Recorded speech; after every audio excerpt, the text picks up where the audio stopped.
Hi everyone, William here.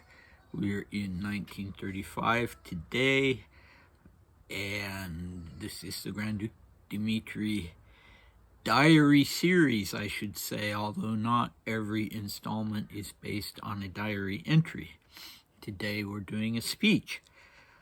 Well, let's see, what's the recap? 1915, another day in Usovo, sledding, shooting, midnight walk, a new book in the sort of theosophical vein called The Light Invisible, or Invisible Light. And our recap for 1935, well, we did a little speech excerpt from the 14th of June, 1935. I don't have the whole speech. And the final line of that excerpt was, "The Russian soul understands all and forgives all." Very good quality, of course, when it's true. And we talked a little bit about the Russian soul.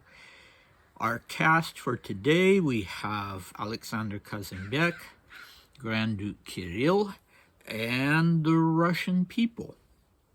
So let's get started. This is entitled in the book of Dmitri's speeches. This one is called Address on the Occasion of the Party's Feast Day.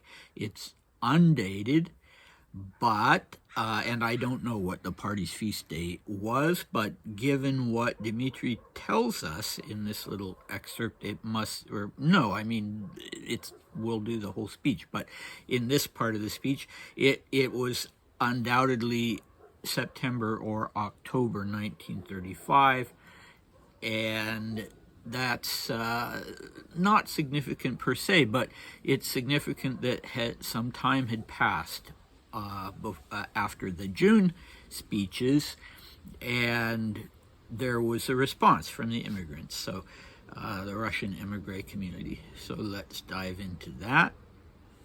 Young Russians! Exclamation point.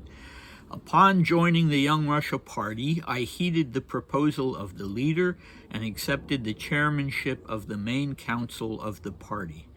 My decision, approved by the sovereign, obliges us, you and me equally, to see the work we have begun through to a victorious end. I'll just make a note here. Okay, it's now been more than 2 months since I first spoke at the gathering in Paris and said that our patriotism should not be merely that of the past, but of the present and future. To my utter bewilderment, these words of mine have given rise to a lot of talk, especially among people who are still inclined to consider themselves patriots and monarchists. All of us young Russians, look upon the past with tenderness and love, drawing from it everything that has served for the glory and greatness of Russia. But we must not look backwards. True love for the motherland insistently demands from us an attitude no less tender and thoughtful toward the present and future. We must strive to grasp the true aspirations of the Russian people in the profound evolution they are undergoing, an evolution that will surely end in their victory over an alien regime. Okay, so, very interesting. What does it mean that Dmitri is the chair of the main council?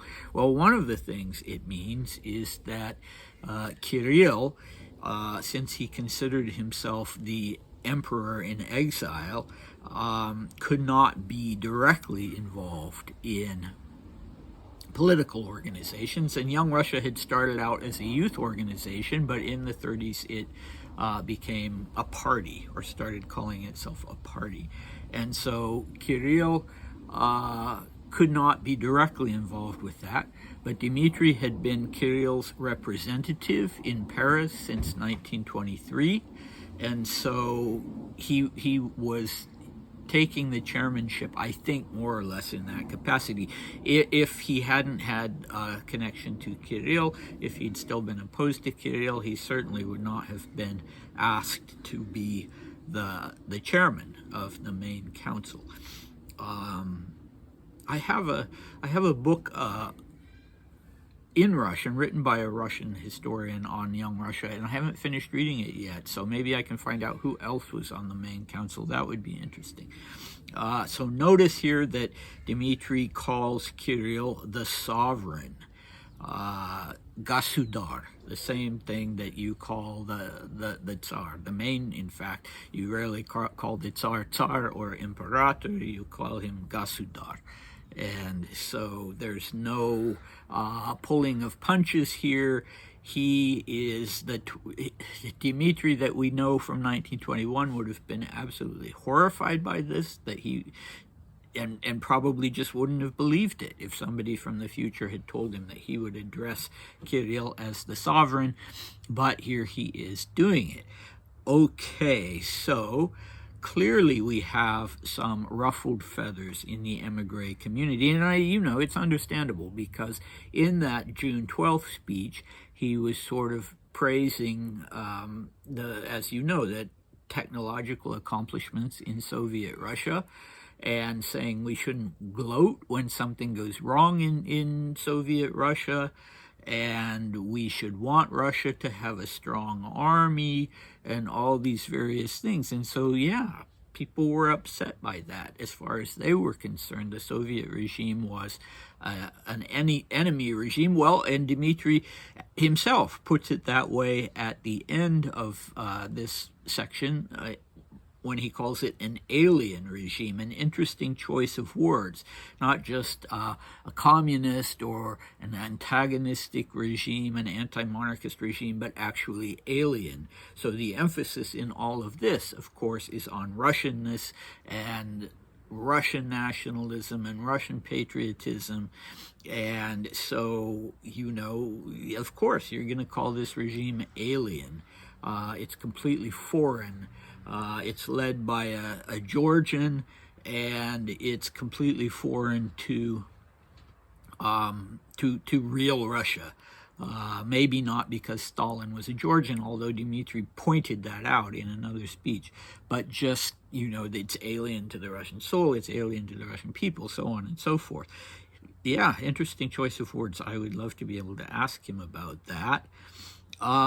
So when he's talking about the future, that is something that is so consistent with him, and we know that that's how he felt long before he ever met Kazem-Bek. Other things, I think Kazem-Bek was a very charismatic leader. He'd gotten very close to Dmitri, and Dmitri could sometimes fall under the sway of people, and I think he was at this point.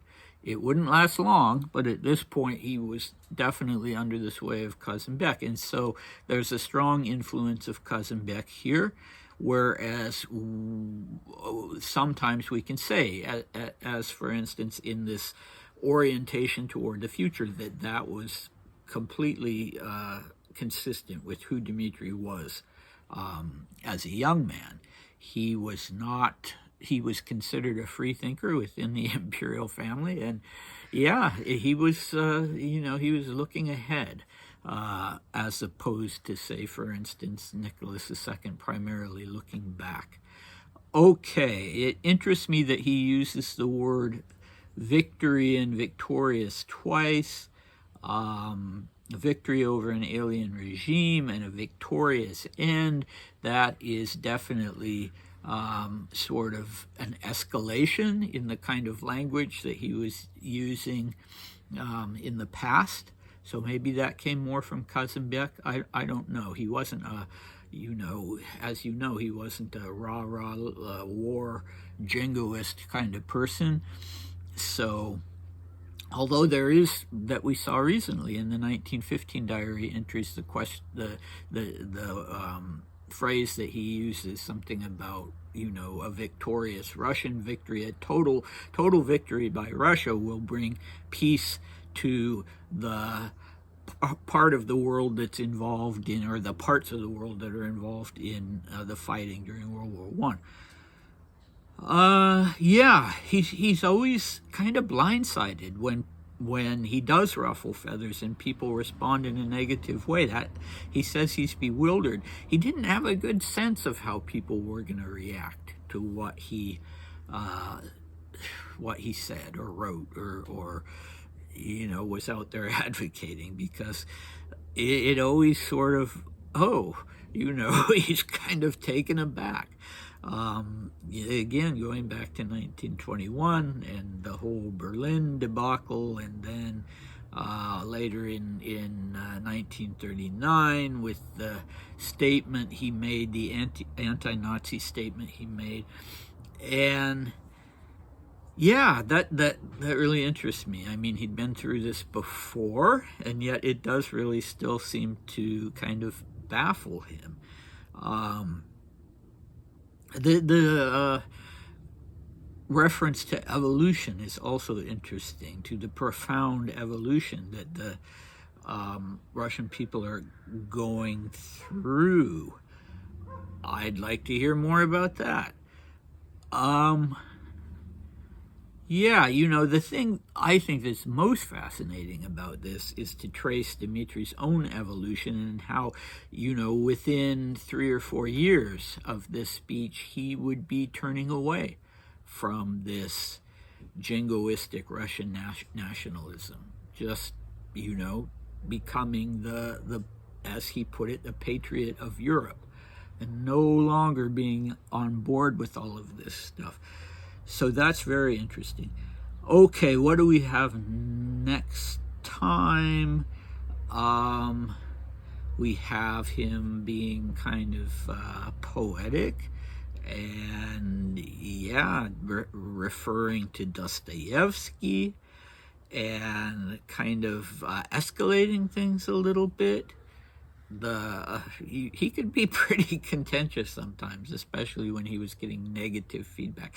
Okay, and in 1915, what do we have in 1915? Well, kind of just more of the same, but some other interesting things. I mean, it's his last day in Usovo, so, whether it's why do I not have? I'm just going to take a look. I sort of dropped the ball this time because I don't have